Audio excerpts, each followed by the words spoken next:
ಅಬಕಾರಿ ಇಲಾಖೆಯಲ್ಲಿ ಬ್ರಹ್ಮಾಂಡ ಭ್ರಷ್ಟಾಚಾರ ನಡೆದಿದ್ಯಾ ಅನ್ನುವಂತ ಒಂದು ಪ್ರಶ್ನೆ ಈಗ ಕಾಡ್ತಾ ಇರೋದು. ಇದಕ್ಕೆ ಸಂಬಂಧಪಟ್ಟಂತೆ ಈಗಾಗಲೇ ಆರೋಪಗಳು ಕೂಡ ಕೇಳಿ ಬರ್ತಾ ಇದೆ. ಅಬಕಾರಿ ಇಲಾಖೆಯಲ್ಲಿ ಅಂತದ್ದೊಂದು ಬ್ರಹ್ಮಾಂಡ ಭ್ರಷ್ಟಾಚಾರ ನಡೆದಿದೆ ಅನ್ನುವಂತ ಆರೋಪವನ್ನ ಈಗ ಮಾಡ್ತಾ ಇದ್ದಾರೆ.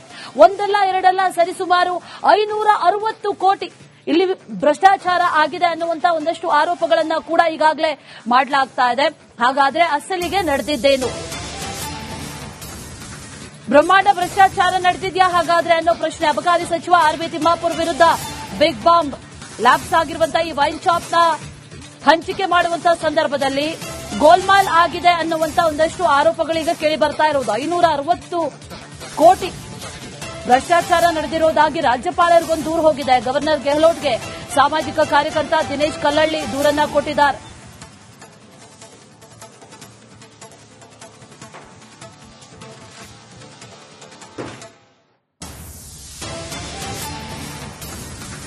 ಈ ವೈನ್ ಶಾಪ್ಗಳ ಈ ಹರಾಜಿನಲ್ಲಿ ಗೋಲ್ಮಾಲ್ ಆಗಿದೆ ಅನ್ನುವಂತ ಆರೋಪವನ್ನ ಈಗ ಮಾಡ್ತಾ ಇರೋದು ಕಲ್ಲಳ್ಳಿ. ಇದಕ್ಕೆ ಸಂಬಂಧಪಟ್ಟಂತೆ ರಾಜ್ಯಪಾಲರಿಗೂ ಕೂಡ ದೂರನ್ನ ಕೊಟ್ಟಿದ್ದಾರೆ. ಇಂಥದ್ದೊಂದು ಬ್ರಹ್ಮಾಂಡ ಭ್ರಷ್ಟಾಚಾರ ಆಗಿದೆ.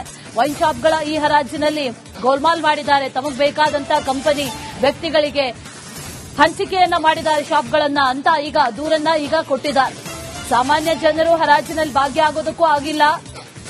ಸಚಿವ ತಿಮ್ಮಾಪುರ್ ಸೇರಿ ಅಧಿಕಾರಿಗಳೇ ಇದರಲ್ಲಿ ಭಾಗಿಯಾಗಿದ್ರು ಅಂತ ಸಾಮಾಜಿಕ ಕಾರ್ಯಕರ್ತ ದಿನೇಶ್ ಕಲ್ಲಳ್ಳಿ ಹೇಳಿಕೆಯನ್ನ ಕೊಟ್ಟಿದ್ದಾರೆ. ಜೊತೆಗೆ ರಿಪಬ್ಲಿಕ್ ಕನ್ನಡದ ಜೊತೆ ಎಕ್ಸ್ಕ್ಲೂಸಿವ್ ಆಗಿ ಮಾತಾಡಿದ್ದಾರೆ. ತಮಗ್ ಬೇಕಾದಂತ ಕಂಪನಿ ವ್ಯಕ್ತಿಗಳಿಗೆ ಕೊಟ್ಕೊಂಡಿದ್ದಾರೆ. ಸಾಮಾನ್ಯ ಜನರು ಇದರಲ್ಲಿ ಭಾಗಿ ಕೂಡ ಆಗೋದಕ್ಕಾಗಲಿಲ್ಲ. ಎಲ್ಲ ಸಚಿವ ತಿಮ್ಮಾಪುರ್ ಸೇರಿ ಅಧಿಕಾರಿಗಳೇ ಭಾಗಿಯಾಗಿದ್ರು ಅನ್ನುವಂತ ಆರೋಪವನ್ನ ಈಗ ದಿನೇಶ್ ಕಲ್ಲಳ್ಳಿ ಮಾಡಿರೋದು. ಅಬಕಾರಿ ಇಲಾಖೆಯಲ್ಲಿ ಬ್ರಹ್ಮಾಂಡ ಭ್ರಷ್ಟಾಚಾರ ಸದ್ದು ಮಾಡಿದೆ. ಈ ಒಂದು ಭ್ರಷ್ಟಾಚಾರದಲ್ಲಿ ಒಂದ್ ಕಡೆ ಅಬಕಾರಿ ಸಚಿವರಾದ ಆರ್ ಬಿ ತಿಮ್ಮಾಪುರ್ ಸಹ ಭಾಗಿಯಾಗಿದ್ದಾರೆ. ಸುಮಾರು 500 ಕೋಟಿಗೆ ಹೆಚ್ಚು ಭ್ರಷ್ಟಾಚಾರ ನಡೆದಿದೆ ಎಂಬುದು ಒಂದ್ ಕಡೆ ಗಂಭೀರ ಆರೋಪ. ಈ ಒಂದು ವಿಚಾರವಾಗಿ ರಾಜ್ಯಪಾಲರಿಗೆ ದೂರು ನೀಡಿದ್ದಾರೆ ಸಾಮಾಜಿಕ ಕಾರ್ಯಕರ್ತ ದಿನೇಶ್ ಕಲ್ಲಳ್ಳಿ. ನಮ್ಮ ಜೊತೆಗೆ ದಿನೇಶ್ ಕಲ್ಲಳ್ಳಿ ಇದ್ದವ್ರು ಮಾತಾಡಿಸ್ತೀನಿ. ಸರ್, ಏನ್ ವ್ಯವಹಾರ? ರಾಜ್ಯಪಾಲರಿಗೆ ದೂರು ಏನಂತ ನೀಡಿದ್ರಂತ? ಸರ್, ಇದು ರಾಜ್ಯ ಸರ್ಕಾರ ಅಧೀನದಲ್ಲಿ ಬರುವಂತಹ ಅಬಕಾರಿ ಇಲಾಖೆಯಲ್ಲಿ ಇವತ್ತು ಏನಾಗಿದೆ ಅಂದ್ರೆ ಸುಮಾರು 564 ಲ್ಯಾಪ್ಸ್ ಆಗಿರುವಂತಹ ಅಬಕಾರಿ ವೈನ್ ಶಾಪ್ಗಳನ್ನ ಈ ಹರಾಜು ಮೂಲಕ ಹರಾಜು ಮಾಡ್ತಾ ಇದ್ದಾರೆ. ಇದರಲ್ಲಿ ನೋಡಿ, ನಿರ್ದಿಷ್ಟವಾದಂತಹ ಕಂಪನಿ ಮತ್ತು ವ್ಯಕ್ತಿಗಳಿಗೆ ಅನುಕೂಲ ಮಾಡಿಕೊಡುವಂತ ಏಕೈಕ ಉದ್ದೇಶದಿಂದ ಹಲವಾರು ಟರ್ಮ್ಸ್ ಅಂಡ್ ಕಂಡೀಷನ್ಗಳನ್ನ ನೋಟಿಫಿಕೇಶನ್ ಅಲ್ಲಿ ನೀಡಿರುವಂತಹ ಇಲಾಖೆ ಸಾಮಾನ್ಯ ಜನರು ಯಾರು ಕೂಡ ಇದರಲ್ಲಿ ಭಾಗಿಯಾಗ್ತಾ ಇಲ್ಲ. ಇದರಲ್ಲಿ ವ್ಯಾಪಕವಾದಂತಹ ಒಂದು ಅಕ್ರಮ ಮತ್ತು ಅವ್ಯವಹಾರ ಭ್ರಷ್ಟಾಚಾರ ಆಗುವಂತಹ ಸಾಧ್ಯತೆಗಳಿರೋದ್ರಿಂದ ಇದರ ಬಗ್ಗೆ ನಾನು ಗಂಭೀರವಾದಂತಹ ಒಂದು ಸವಿರವಾದಂತಹ ದೂರನ್ನ ಗೌರವಾನ್ವಿತ ರಾಜ್ಯಪಾಲರ ಕಚೇರಿಗೆ ಒಂದು ದೂರು ನೀಡೋದ್ರ ಮೂಲಕ ಸಮಗ್ರ ತನಿಖೆಗೆ ಒತ್ತಾಯ ಮಾಡಿದ್ದೇನೆ. ಸರ್, ಇದರಲ್ಲಿ ಯಾರೆಲ್ಲ ಭಾಗಿಯಾಗಿದ್ದಾರೆ, ಎಷ್ಟು ಅಮೌಂಟ್ ಅಂತ? ಸರ್, ಈಗ ಇದರಲ್ಲಿ ನೋಡಿ ಸರ್, ಇದರಲ್ಲಿ ಸುಮಾರು ಒಂದು ಪ್ರಕರಣಕ್ಕೆ ಏನಿಲ್ಲ ಅಂತ ಹೇಳಿದ್ರು 50 ಲಕ್ಷಕ್ಕೂ ಹೆಚ್ಚು ರಿಶ್ವತ್ತನ್ನು ಪಡೆಯುವಂತಹ ಮಾತುಕತೆ ನಡೀತಾ ಇದೆ ಎನ್ನುವಂಥದ್ದು. ಇದರಲ್ಲಿ ನಿರ್ದಿಷ್ಟವಾದಂತಹ ಕಂಪನಿ ಮತ್ತು ವ್ಯಕ್ತಿಗಳಿಗೆ ಇವರು ಅನುಕೂಲ ಮಾಡಿಕೊಡುವಂತ ಇದು ಹುನ್ನಾರ. ಹಾಗಾಗಿ ಇಡೀ ಪ್ರಕರಣದ ಬಗ್ಗೆ ಗೌರವಾನ್ವಿತ ರಾಜ್ಯಪಾಲರಿಗೆ ನಾನು ಕೋರ್ತಾ ಇದ್ದೇನೆ. ಇಡೀ ಪ್ರಕರಣದ ಬಗ್ಗೆ ರಾಜ್ಯ ಸರ್ಕಾರಕ್ಕೆ ಸ್ಪಷ್ಟ ಸೂಚನೆಗಳನ್ನು ನೀಡಿ ಇಡೀ ಪ್ರಕರಣದ ಬಗ್ಗೆ ತನಿಖೆ ನಡೆಸಬೇಕು.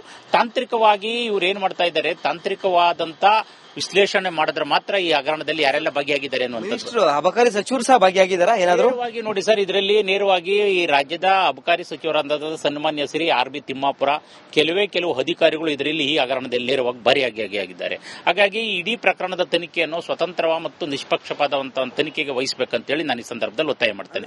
ವೈನ್ ಶಾಪ್ ಕೊಡೋ ವಿಚಾರದಲ್ಲಿ ಆಗಿದ್ದಾನ ಈ ಒಂದು ಹಗರಣ ಹೇಗೆ? ಹೌದು, ಏನು ಈ ಹರಾಜಿನಲ್ಲಿ ವೈನ್ ಶಾಪ್ ಅನ್ನ, ಲಿಕ್ಕರ್ ಶಾಪ್ ಅನ್ನ ಹರಾಜು ಮಾಡ್ತಾರೆ. ಈ ಪ್ರಕ್ರಿಯೆ ಹರಾಜಿನ ಸಂದರ್ಭದಲ್ಲಿ ಎಲ್ಲಾ ನಿಯಮಗಳನ್ನು ಕೆಲವೇ ಟರ್ಮ್ಸ್ ಅಂಡ್ ಕಂಡೀಷನ್ಸ್, ನಿಯಮ ಮತ್ತು ನಿಬಂಧನೆಗಳನ್ನು ಹಾಕಿ ಕೆಲವೇ ವ್ಯಕ್ತಿಗಳಿಗೆ ಅನುಕೂಲವಾಗದಂತ ರೀತಿಯಲ್ಲಿ ಇದನ್ನ ನಿಯಮವನ್ನು ರೂಪಿಸಿದ್ದಾರೆ. ಈ ನಿಯಮ ರೂಪಿಸಿರುವಂತದ್ದೇ ಸಂಪೂರ್ಣವಾಗಿ ಕಾನೂನು ಬಾಹಿರ ಆಗಿದೆ. ಹಾಗಾಗಿ ಇಡೀ ಪ್ರಕರಣವನ್ನು ಗಂಭೀರವಾಗಿ ಪರಿಗಣಿಸಿ ಸಮರ್ಪಕವಾದಂತಹ ತನಿಖೆ ನಡೆಸಬೇಕು. ಈ ಹರಾಜು ಟೆಂಡರ್ ಪ್ರಕ್ರಿಯೆಯನ್ನು ರದ್ದುಗೊಳಿಸಬೇಕು ಮತ್ತು ಪಾರದರ್ಶಕವಾಗಿ ಈ ಟೆಂಡರ್ನಲ್ಲಿ ಎಲ್ಲಾ ಸಮುದಾಯದವರು, ಎಲ್ಲಾ ಆರ್ಥಿಕವಾದಂತಹ ದುರ್ಬಲರು ಭಾಗಿಯಾಗುವಂತಹ ಒಂದು ಟರ್ಮ್ಸ್ ಅಂಡ್ ಕಂಡೀಷನ್ ಅನ್ನು ಹಾಕಿ ನಡೆಸಬೇಕಂತೇಳಿ ಸಂದರ್ಭದಲ್ಲಿ ನಾನು ಒತ್ತಾಯ ಮಾಡ್ತೇನೆ ಸರ್. ಇದಿಷ್ಟು ಸಾಮಾಜಿಕ ಕಾರ್ಯಕರ್ತ ದಿನೇಶ್ ಕಲ್ಲಳ್ಳಿ ಅವರ ಮಾತಾಗಿತ್ತು. ಕ್ಯಾಮರಾ ಪರ್ಸನ್ ಮಂಜು ಜೊತೆ ವೀರೇಶ್, ರಿಪಬ್ಲಿಕ್ ಕನ್ನಡ, ಬೆಂಗಳೂರು. ಅಬಕಾರಿ ಇಲಾಖೆಯಲ್ಲಿ ಬ್ರಹ್ಮಾಂಡ ಭ್ರಷ್ಟಾಚಾರ ನಡೆದಿದ್ಯಾ ಅನ್ನುವಂತ ಒಂದು ಪ್ರಶ್ನೆ ಈಗ ಕಾಡ್ತಾ ಇರೋದು. ಇದಕ್ಕೆ ಸಂಬಂಧಪಟ್ಟಂತೆ ಈಗಾಗಲೇ ಆರೋಪಗಳು ಕೂಡ ಕೇಳಿ ಬರ್ತಾ ಇದೆ. ಅಬಕಾರಿ ಇಲಾಖೆಯಲ್ಲಿ ಅಂತದ್ದೊಂದು ಬ್ರಹ್ಮಾಂಡ ಭ್ರಷ್ಟಾಚಾರ ನಡೆದಿದೆ ಅನ್ನುವಂತ ಆರೋಪವನ್ನ ಈಗ ಮಾಡ್ತಾ ಇದ್ದಾರೆ. ಒಂದಲ್ಲ ಎರಡಲ್ಲ ಸರಿಸುಮಾರು 560 ಕೋಟಿ ಇಲ್ಲಿ ಭ್ರಷ್ಟಾಚಾರ ಆಗಿದೆ ಅನ್ನುವಂತ ಒಂದಷ್ಟು ಆರೋಪಗಳನ್ನ ಕೂಡ ಈಗಾಗಲೇ ಮಾಡಲಾಗ್ತಾ ಇದೆ. ಹಾಗಾದ್ರೆ ಅಸಲಿಗೆ ನಡೆದಿದ್ದೇನು? ಬ್ರಹ್ಮಾಂಡ ಭ್ರಷ್ಟಾಚಾರ ನಡೆದಿದ್ಯಾ ಹಾಗಾದ್ರೆ ಅನ್ನೋ ಪ್ರಶ್ನೆ. ಅಬಕಾರಿ ಸಚಿವ ಆರ್ ಬಿ ತಿಮ್ಮಾಪುರ್ ವಿರುದ್ಧ ಬಿಗ್ ಬಾಂಬ್. ಲ್ಯಾಪ್ಸ್ ಆಗಿರುವಂತಹ ಈ ವೈನ್ ಶಾಪ್ ನ ಹಂಚಿಕೆ ಮಾಡುವಂತಹ ಸಂದರ್ಭದಲ್ಲಿ ಗೋಲ್ಮಾಲ್ ಆಗಿದೆ ಅನ್ನುವಂತ ಒಂದಷ್ಟು ಆರೋಪಗಳೀಗ ಕೇಳಿ ಬರ್ತಾ ಇರೋದು. 560 ಕೋಟಿ ಭ್ರಷ್ಟಾಚಾರ ನಡೆದಿರೋದಾಗಿ ರಾಜ್ಯಪಾಲರಿಗೊಂದು ದೂರು ಹೋಗಿದೆ. ಗವರ್ನರ್ ಗೆಹ್ಲೋಟ್ಗೆ ಸಾಮಾಜಿಕ ಕಾರ್ಯಕರ್ತ ದಿನೇಶ್ ಕಲ್ಲಳ್ಳಿ ದೂರನ್ನ ಕೊಟ್ಟಿದ್ದಾರೆ.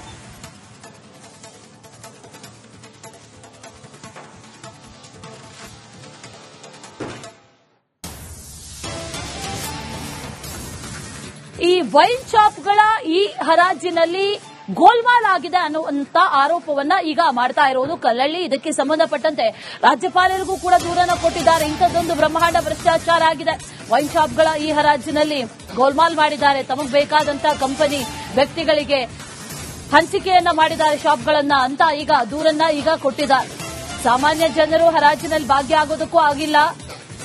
ಸಚಿವ ತಿಮ್ಮಾಪುರ್ ಸೇರಿ ಅಧಿಕಾರಿಗಳೇ ಇದರಲ್ಲಿ ಭಾಗಿಯಾಗಿದ್ರು ಅಂತ ಸಾಮಾಜಿಕ ಕಾರ್ಯಕರ್ತ ದಿನೇಶ್ ಕಲ್ಲಳ್ಳಿ ಹೇಳಿಕೆಯನ್ನ ಕೊಟ್ಟಿದ್ದಾರೆ. ಜೊತೆಗೆ ರಿಪಬ್ಲಿಕ್ ಕನ್ನಡದ ಜೊತೆ ಎಕ್ಸ್ಕ್ಲೂಸಿವ್ ಆಗಿ ಮಾತಾಡಿದ್ದಾರೆ. ತಮಗ್ ಬೇಕಾದಂತಹ ಕಂಪನಿ ವ್ಯಕ್ತಿಗಳಿಗೆ ಕೊಟ್ಕೊಂಡಿದ್ದಾರೆ.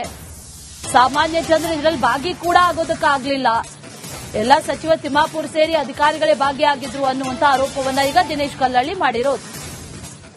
ಅಬಕಾರಿ ಇಲಾಖೆಯಲ್ಲಿ ಬ್ರಹ್ಮಾಂಡ ಭ್ರಷ್ಟಾಚಾರ ಸದ್ದು ಮಾಡಿದೆ. ಈ ಒಂದು ಭ್ರಷ್ಟಾಚಾರದಲ್ಲಿ ಒಂದ್ ಕಡೆ ಅಬಕಾರಿ ಸಚಿವರಾದ ಆರ್ ಬಿ ತಿಮ್ಮಾಪುರ್ ಸಹ ಭಾಗಿಯಾಗಿದ್ದಾರೆ. ಸುಮಾರು 500 ಕೋಟಿಗೆ ಹೆಚ್ಚು ಭ್ರಷ್ಟಾಚಾರ ನಡೆದಿದೆ ಎಂಬುದು ಒಂದ್ ಕಡೆ ಗಂಭೀರ ಆರೋಪ. ಈ ಒಂದು ವಿಚಾರವಾಗಿ ರಾಜ್ಯಪಾಲರಿಗೆ ದೂರು ನೀಡಿದ್ದಾರೆ ಸಾಮಾಜಿಕ ಕಾರ್ಯಕರ್ತ ದಿನೇಶ್ ಕಲ್ಲಳ್ಳಿ. ನಮ್ಮ ಜೊತೆಗೆ ದಿನೇಶ್ ಕಲ್ಲಳ್ಳಿ ಇದ್ರು ಮಾತಾಡಿಸ್ತೀನಿ. ಸರ್, ಏನು ವ್ಯವಹಾರ? ರಾಜ್ಯಪಾಲರಿಗೆ ದೂರು ಏನಂತ ನೀಡಿದ್ರಂತ?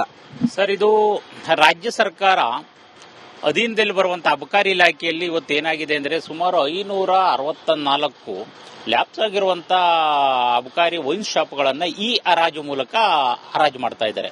ಇದರಲ್ಲಿ ನೋಡಿ, ನಿರ್ದಿಷ್ಟವಾದಂತಹ ಕಂಪನಿ ಮತ್ತು ವ್ಯಕ್ತಿಗಳಿಗೆ ಅನುಕೂಲ ಮಾಡಿಕೊಡುವಂತ ಏಕೈಕ ಉದ್ದೇಶದಿಂದ ಹಲವಾರು ಟರ್ಮ್ಸ್ ಅಂಡ್ ಕಂಡೀಷನ್ಗಳನ್ನ ನೋಟಿಫಿಕೇಶನ್ ಅಲ್ಲಿ ನೀಡಿರುವಂತಹ ಇಲಾಖೆ ಸಾಮಾನ್ಯ ಜನರು ಯಾರು ಕೂಡ ಇದರಲ್ಲಿ ಭಾಗಿಯಾಗ್ತಾ ಇಲ್ಲ.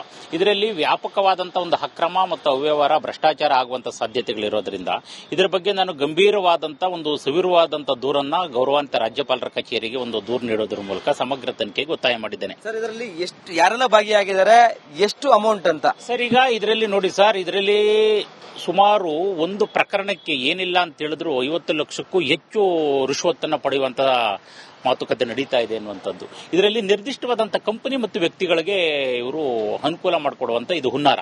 ಹಾಗಾಗಿ ಇಡೀ ಪ್ರಕರಣದ ಬಗ್ಗೆ ಗೌರವಾನ್ವಿತ ರಾಜ್ಯಪಾಲರಿಗೆ ನಾನು ಕೋರ್ತಾ ಇದ್ದೇನೆ. ಇಡೀ ಪ್ರಕರಣದ ಬಗ್ಗೆ ರಾಜ್ಯ ಸರ್ಕಾರಕ್ಕೆ ಸ್ಪಷ್ಟ ಸೂಚನೆಗಳನ್ನು ನೀಡಿ ಇಡೀ ಪ್ರಕರಣದ ಬಗ್ಗೆ ತನಿಖೆ ನಡೆಸಬೇಕು. ತಾಂತ್ರಿಕವಾಗಿ ಇವರು ಏನ್ ಮಾಡ್ತಾ ಇದ್ದಾರೆ, ತಾಂತ್ರಿಕವಾದಂತ ವಿಶ್ಲೇಷಣೆ ಮಾಡಿದ್ರೆ ಮಾತ್ರ ಈ ಹಗರಣದಲ್ಲಿ ಯಾರೆಲ್ಲ ಭಾಗಿಯಾಗಿದ್ದಾರೆ ಅನ್ನುವಂಥದ್ದು. ಅಬಕಾರಿ ಸಚಿವರು ಸಹ ಭಾಗಿಯಾಗಿದ್ದಾರಾ ಏನಾದರೂ? ನೋಡಿ ಸರ್, ಇದರಲ್ಲಿ ನೇರವಾಗಿ ಈ ರಾಜ್ಯದ ಅಬಕಾರಿ ಸಚಿವರಾದ ಸನ್ಮಾನ್ಯ ಶ್ರೀ ಆರ್ ಬಿ ತಿಮ್ಮಾಪುರ ಕೆಲವು ಅಧಿಕಾರಿಗಳು ಇದರಲ್ಲಿ ಈ ಹಗರಣದಲ್ಲಿ ನೇರವಾಗಿ ಭಾಗಿಯಾಗಿದ್ದಾರೆ. ಹಾಗಾಗಿ ಇಡೀ ಪ್ರಕರಣದ ತನಿಖೆಯನ್ನು ಸ್ವತಂತ್ರ ಮತ್ತು ನಿಷ್ಪಕ್ಷಪಾತವಂತ ತನಿಖೆಗೆ ವಹಿಸಬೇಕಂತೇಳಿ ನಾನು ಈ ಸಂದರ್ಭದಲ್ಲಿ ಒತ್ತಾಯ ಮಾಡ್ತೇನೆ.